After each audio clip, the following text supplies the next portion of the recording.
ಜೈ ಹಿಂದ್ ಸ್ನೇಹಿತರೆ, ಎಲ್ಲರೂ ಕೂಡ ವೆಲ್ಕಮ್ ಅಂತ ಹೇಳ್ತಾ ಇನ್ನೂ ನಮ್ಮ ಚಾನಲ್ ಸಬ್ಸ್ಕ್ರೈಬ್ ಆಗಿಲ್ಲ. ಸೊ ಈಗಲೇ ಸಬ್ಸ್ಕ್ರೈಬ್ ಆಗಿರಿ. ಪ್ರತಿಯೊಂದು ಇಂಪಾರ್ಟೆಂಟ್ ಅಪ್ಡೇಟ್ ಎಲ್ಲ ಕೊಡ್ತಾ ಇರ್ತೀವಿ. ಓಕೆ ಸ್ನೇಹಿತರೆ, RRB group D exam date ಯಾವಾಗ? 2025ನೇ ರಿಕ್ರೂಟ್ಮೆಂಟ್. 2025 ರಿಕ್ರೂಟ್ಮೆಂಟ್ ಎಕ್ಸಾಮ್ ಆಗಬೇಕು 2026ರಲ್ಲಿ. ಓಕೆ 2024 ರಿಸಲ್ಟ್ ಬರಬೇಕು 2026ರಲ್ಲಿ. 2024 ಫಿಸಿಕಲ್ ಆಗಬೇಕು 2026ರಲ್ಲಿ. ಓಕೆ, ಸೊ ಡೀಟೇಲ್ ಎಲ್ಲ ಈ ಒಂದು ವಿಡಿಯೋದಲ್ಲಿ ಮಾತಾಡೋಣ. ಅದಕ್ಕಿಂತ ಮುಂಚೆ ನೀವೇನು ನಮ್ಮ ಚಾನಲ್ ಸಬ್ಸ್ಕ್ರೈಬ್ ಆಗಿಲ್ಲ ಅಂದರೆ ಈಗಲೇ ಸಬ್ಸ್ಕ್ರೈಬ್ ಆಗಿರಿ. ಪ್ರತಿಯೊಂದು ಇಂಪಾರ್ಟೆಂಟ್ ಅಪ್ಡೇಟ್ ಎಲ್ಲ ಕೊಡ್ತಾ ಇರ್ತೀವಿ. ಆ್ಯಂಡ್ ನಮ್ಮ ಟೆಲಿಗ್ರಾಮ್ ಮತ್ತು ವಾಟ್ಸಪ್ ಗ್ರೂಪಿಗೆ ನೀವೇನು ಜಾಯ್ನ್ ಆಗಿಲ್ಲ ಅಂದರೆ ಡಿಸ್ಕ್ರಿಪ್ಷನ್ದಾಗ ಲಿಂಕ್ ಕೊಟ್ಟಿರ್ತೀನಿ, ಈಗಲೇ ಜಾಯ್ನ್ ಆಗಿರಿ. ಪ್ರತಿಯೊಂದು ಅಪ್ಡೇಟ್ ಕೊಡ್ತಾ ಇರ್ತೀನಿ. ಓಕೆ, ಸೊ ಪ್ರತಿಯೊಬ್ಬರು ಕೂಡ ಜಾಯ್ನ್ ಆಗಿರಿ. 2024 ರಿಸಲ್ಟ್ ಬಿಟ್ಟ ತಕ್ಷಣ PDF ಹಾಕ್ತೀವಿ ನಮ್ಮ ಟೆಲಿಗ್ರಾಮ್ದಾಗ. ಕೋರ್ಟ್ ಕೇಸ್ ಆಲ್ರೆಡಿ ಕ್ಲಿಯರ್ ಆಗೈತಿ. ಸೊ ಯಾವಾಗ ರಿಸಲ್ಟ್ ಬಿಡ್ತಾರೋ ಅವಾಗ ಗ್ರೂಪಲ್ಲಿ ಅಪ್ಡೇಟ್ ಮಾಡ್ತೀವಿ. ಓಕೆ, ಈಗಲೇ ಜಾಯ್ನ್ ಆಗಿ ಡಿಸ್ಕ್ರಿಪ್ಷನ್ದಾಗ ಲಿಂಕ್ ಐತಿ. ಸ್ನೇಹಿತರೆ, ನೀವೇನಾದರೂ next recruitment RRB group D preparation ಮಾಡ್ತಾ ಇದ್ದರೆ ಸ್ಕ್ರೀನ್ ಕಾಣ್ತಾರೆ ಈ ಒಂದು ನೋಟ್ಸನ್ನು ತೊಗೊಂಡು ಪ್ರಿಪರೇಷನ್ ಮಾಡ್ಬೋದು. 100% ನಿಮಗೆ ಯೂಸ್ಫುಲ್ ಆಗುತ್ತೆ.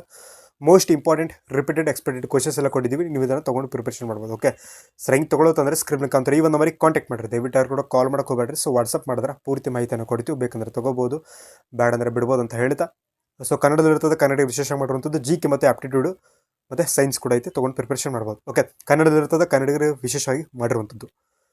ಸ್ನೇಹಿತರು ನೋಡ್ರಿ, RRB ಗ್ರೂಪ್ ಡಿ ರಿಸಲ್ಟ್ ಯಾವಾಗ, ಎಕ್ಸಾಮ್ ಡೇಟ್ ಯಾವಾಗ? ಓಕೆ, 2024 ಇವಾಗ ಕೋರ್ಟ್ ಕೇಸಲ್ಲಿ ಇತ್ತು. ಓಕೆ, ಆಲ್ರೆಡಿ ಒಂದು ಲೆವೆಲ್ಗೆ ಕೋರ್ಟ್ ಕೇಸ್ ಕೂಡ ಡಿಕ್ಲೇರ್ ಆಗೈತಿ. ಸೊ ಇವಾಗ ನಿಮ್ದು ಅದು ರಿಸಲ್ಟ್ ಬಿಡ್ತಾರೆ. ಅದು ಯಾವಾಗ ರಿಸಲ್ಟ್ ಬಿಟ್ಟು ಫಿಸಿಕಲ್ ಡೇಟ್ ಅನೌನ್ಸ್ಮೆಂಟ್ ಮಾಡ್ತಾರಲ್ಲ, ಅಷ್ಟರಲ್ಲಿ RRB ಗ್ರೂಪ್ ಡಿದು 2025 ಎಕ್ಸಾಮ್ ಡೇಟ್ ಅನೌನ್ಸ್ಮೆಂಟ್ ಮಾಡ್ತಾರೆ. ಓಕೆ ಸರ್, ಎಷ್ಟು ಡಿಲೇ ಆಗುತ್ತೆ ರೀ, ಇನ್ನು ಎಷ್ಟು ದಿನಗಳು ಆಗಬಹುದು ಅಂತ ನಾವು ನೋಡಿದ್ರೆ ನೋಡ್ರಿ, RRB group D exam conduct ಆಗೋದು ಆದಷ್ಟು ಬೇಗನೆ ಕಂಡಕ್ಟ್ ಆಗ್ತದೆ. ಓಕೆ, ಯಾಕಂದರೆ ಇದು 2025ನೇ ರಿಕ್ರೂಟ್ಮೆಂಟ್. ಇನ್ನು 2026 ರಿಕ್ರೂಟ್ಮೆಂಟ್ ಆಗಬೇಕು, ನೋಟಿಫಿಕೇಶನ್ ಆಗಬೇಕು, ಅದ್ರದ್ದು ಎಕ್ಸಾಮ್ ಕಂಡಕ್ಟ್ ಆಗಬೇಕು. ಸೊ ಆಲ್ರೆಡಿ ಇವಾಗ ತುಂಬ ಡಿಲೇಯಲ್ಲಿ ಹೊಂಟೈತಿ. ಓಕೆ, ಕರೆಕ್ಟಾಗಿ ಕೇಳಿಸ್ಕೊರಿ. 2000 ಸೊ ನೋಡ್ರಿ, ಮತ್ತೆ ಕನ್ಫ್ಯೂಷನ್ ಹಾಕೋಬೇಡ್ರಿ. ಓಕೆ, ಒಂದ್ಸಲ ಹೇಳ್ಬಿಡ್ತೀನಿ, ಕರೆಕ್ಟಾಗಿ ಕೇಳಿಸ್ಕೊರಿ.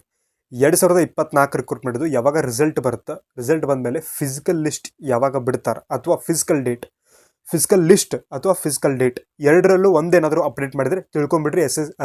RRB group D 2025 exam date confirm ಆಗ್ಯಾವ ಅಂತೇಳಿ. ಅನೌನ್ಸ್ಮೆಂಟ್ ಮಾಡಿಲ್ಲ ಅಂದರು, ಬಟ್ ಕನ್ಫರ್ಮ್ ಆಗಿರ್ತಾವೆ. ಓಕೆ, ಸೊ ಅವ್ರು ಪ್ರತಿಯೊಂದು ಕೂಡ ಪ್ಲ್ಯಾನ್ ಒಳಗೆ ಮಾಡ್ತಿರ್ತಾರೆ. ಆ್ಯಂಡ್ ಎಷ್ಟು ಡಿಲೇ ಆಗ್ಬೋದು, ಯಾವಾಗ ಆಗ್ಬೋದು, ಎಕ್ಸ್ಪೆಕ್ಟೆಡ್ ಯಾವಾಗ ಅಂತ ಹೇಳ್ತೀನಿ ನೋಡ್ರಿ. ಈಗ ಆಲ್ರೆಡಿ NTPC ಎಕ್ಸಾಮ್ಸ್ ನಡೀತದವ. NTPC ಎಕ್ಸಾಮ್ ಏನಾದರೂ ಮುಗೀತು ಅಂದರೆ ಅಂಡರ್ ಗ್ರಾಜುಯೇಟ್ CBT 1. ಓಕೆ, ಅದು ಏನಾದರೂ ಮುಗೀತು ಅಂದರೆ CBT 2 ಆಗ್ತವೆ. ಕೆಲವೊಂದು CBT 2 ಆಗ್ತವೆ. CBT 2 ಭಾಳ ದಿನ ಆಗಂಗಿಲ್ಲ. NTPC ಅಲ್ಲ, ಬೇರೆ ಹೇಳ್ತೀನಿ. ಓಕೆ, 2 ದಿನ 3 ದಿನ 4 ದಿನ ಅಷ್ಟೇ CBT 2 ನಡೀತಾವೆ. ಅದಾದ ತಕ್ಷಣವೇ ಎಕ್ಸಾಮ್ ಆಗಬೇಕಾಗಿರೋಂಥದ್ದು RRB ಗ್ರೂಪ್ ಡಿ 2025 ರಿಕ್ರೂಟ್ಮೆಂಟ್. ಅಂದರೆ ನಿಮಗೆ ಎಷ್ಟು ದಿನ ಉಳಿತು, ಎಷ್ಟು ಮಂತ್ ಉಳಿತು? ಜಾಸ್ತಿ ಮಂತ್ ಇಲ್ಲ, ಜಾಸ್ತಿ ತಿಂಗಳುಗಳು ನಿಮಗೆ ಉಳಿದಿಲ್ಲ. ಸೊ ಪ್ರಿಪ್ರೇಷನನ್ನು ಬಿಡಕ್ಕೆ ಹೋಗ್ಬೇಡ್ರಿ. ಓಕೆ ಸರ್, ಹಂಗಂದ್ರೆ ಯಾವಾಗ ಕರೀತಾರೆ, ಯಾವಾಗ ಎಕ್ಸಾಮ್ ಡೇಟ್ ಮಾಡ್ಬೋದು ರೀ? ಇದು ಜೂನ್. ಓಕೆ, ಇದು ಜೂನ್ ನಡೀತೈತಿ. ಜೂನ್ ಎಂಡ್ವರೆಗೂ ನಿಮ್ಮದು ಕೋರ್ಟ್ ಕೇಸ್ ಡಿಕ್ಲೇರ್ ಆಗಿ ಒಂದು ರಿಸಲ್ಟನ್ನು ಬಿಡ್ಬೋದು ಅನ್ಕೋರಿ. ಓಕೆ, ಜುಲೈ 15 ಅಥವಾ 20ವರೆಗೂ ಫಿಸಿಕಲ್ ಡೇಟ್ ಬಿಡ್ತಾರೆ ಅಥವಾ ಫಿಸಿಕಲ್ ಲಿಸ್ಟ್ ಬಿಡ್ತಾರೆ. ನಾನು ಆಗಲೇ ನಿಮಗೆ ಹೇಳಿದ್ದೀನಿ, ಫಿಸಿಕಲ್ ಲಿಸ್ಟ್ ಅಥವಾ ಫಿಸಿಕಲ್ ಡೇಟ್ ಏನಾದರೂ ಬಿಟ್ಟರೆ ಸೊ ಡೆಫಿನೆಟ್ಲಿ ನಿಮ್ಮದು ಎಕ್ಸಾಮ್ ಡೇಟ್ ಫಿಕ್ಸ್ ಆಗಿರ್ತಾವೆ.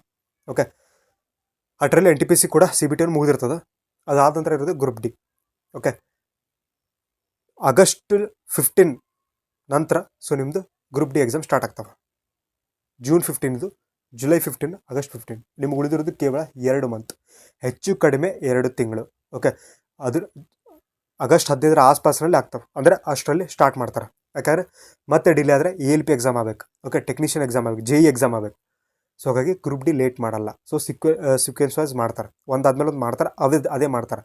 ಲೇಟ್ ಆದ್ರೆ ಪರವಾಗಿಲ್ಲ, ಅದೇ ಮಾಡ್ತಾರೆ. ಈಗ ನೋಡ್ರಿ, NTPC ಎಕ್ಸಾಮ್ ನಡೆಯತ್ತಾವೆ. ಓಕೆ, ಸೊ ಮತ್ತೇನಾದರೂ ಮತ್ತೆ ಗ್ರೂಪ್ ಡಿ ಮೇಲೆ ಏನಾದರೂ ಕೇಸ್ ಆದರೆ ಇದು ಲೇಟ್ ಆದರೆ ಒಂದು 4 ತಿಂಗಳು ಹೋಯ್ತು ತಿಳ್ಕೊರಿ, ಬೇರೆ ಯಾವ ಎಕ್ಸಾಮ್ ಆಗಲ್ಲ, ಗ್ರೂಪ್ ಡಿನೇ ಆಗಬೇಕು ಎಕ್ಸಾಮ್. ಓಕೆ, ಆ ರೀತಿ ನಡೆಸ್ಕೊಂಡು ಬಂದಿತ್ತು, ನಡೆಸ್ತಾರೆ. ಓಕೆ, ಬೇರೆ ಎಕ್ಸಾಮ್ ಯಾವ ಹೋಗಲ್ಲ. ಅದಕ್ಕೆ ನಾನು ನಿಮ್ಗೆ 10 ಸಲ ಹೇಳ್ತೀನಿ, NTPC ಎಕ್ಸಾಮ್ ಮುಗೀತು ಅಂದರೆ ಅಂಡರ್ ಗ್ರಾಜುಯೇಟ್ ಮುಗಿದ ತಕ್ಷಣ ಎಕ್ಸಾಮ್ ಆಗಬೇಕಾಗಿರೋದು ಗ್ರೂಪ್ ಡಿ. ಸೊ ಲೇಟ್ ಮಾಡಲ್ಲ. ಆ್ಯಂಡ್ ಕೋರ್ಟ್ ಕೇಸ್ ಆಗಿದ್ದು ಎಲ್ಲ ದಿನ ಆಗ್ತಾ ಇರೋದು 2024 ರಿಕ್ರೂಟ್ಮೆಂಟ್ ಮೇಲೆ. 2025 ಏನು ರಿಕ್ರೂಟ್ಮೆಂಟಿಗೆ ಏನೂ ಪ್ರಾಬ್ಲಮ್ ಇಲ್ಲ. NTPC ಅಂಡರ್ ಗ್ರಾಜುಯೇಟ್ ಮುಗೀತು ಅಂದರೆ ಇದು ಸ್ಟಾರ್ಟ್ ಆಗ್ತದೆ. ಓಕೆ, ಆದರೆ ಏನು ಸ್ವಲ್ಪ ಪ್ರಾಬ್ಲಮ್ ಏನಾಗುತ್ತಂದರೆ, ಸೊ 2025ರಲ್ಲಿ ಯಾರು ಅಪ್ಲೈ ಮಾಡ್ತಾರೆ ಅವರು 2024ರಲ್ಲಿ ಬರ್ದಿರ್ತಾರೆ. 2024ರಲ್ಲಿ 90, 85 ಮೇಲೆ ಯಾರು ತೊಗೊಂಡು ಅವ್ರದ್ದು ಸೆಲೆಕ್ಷನ್ ಆಗ್ತದೆ 2024. ಬಟ್ ಅವರು ಈಗ ಅಪ್ಲೈ ಮಾಡಿರ್ತಾರೆ, ಇದರಾಗ ಎಕ್ಸಾಮ್ ಕೊಡಿರ್ತಾರೆ, ಇಲ್ಲಿ ಕಟ್ ಆಫ್ ಹೈ ಮಾಡಿ ಹೋಗ್ಬಿಡ್ತಾರೆ. ಅವರು 2024 ಜಾಯ್ನ್ ಆಗ್ತಾರೆ, ಬಟ್ ಇಲ್ಲಿ ಕಟ್ ಆಫ್ ಬರೀತಾರೆ. ಯಾಕಂದ್ರೆ ಅವ್ರಿಗೆ ಗೊತ್ತಿರಬೇಕು, ಅವ್ರಿಗೆ ಗೊತ್ತಿರಲ್ಲ.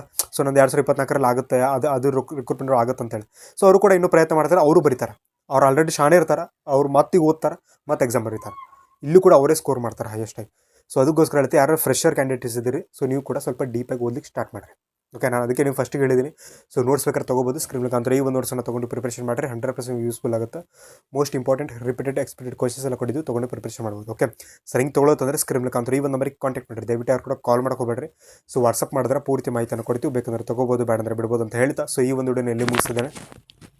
ವಿಡಿಯೋ ಇಷ್ಟ ಆದರೆ ಖಂಡಿತ ಕೂಡ ಲೈಕ್ ಮಾಡಿರಿ, ಶೇರ್ ಮಾಡಿರಿ, ಸಬ್ಸ್ಕ್ರೈಬ್ ಮಾಡಿರಿ. ಸೊ ಮತ್ತೆ ಮುಂದಿನ ವಿಡಿಯೋ ಸಿಗೋಣ. ಎಲ್ಲರಿಗೂ ಟೇಕ್ ಕೇರ್, ಜೈ ಹಿಂದ್, ಜೈ ಭಾರತ್.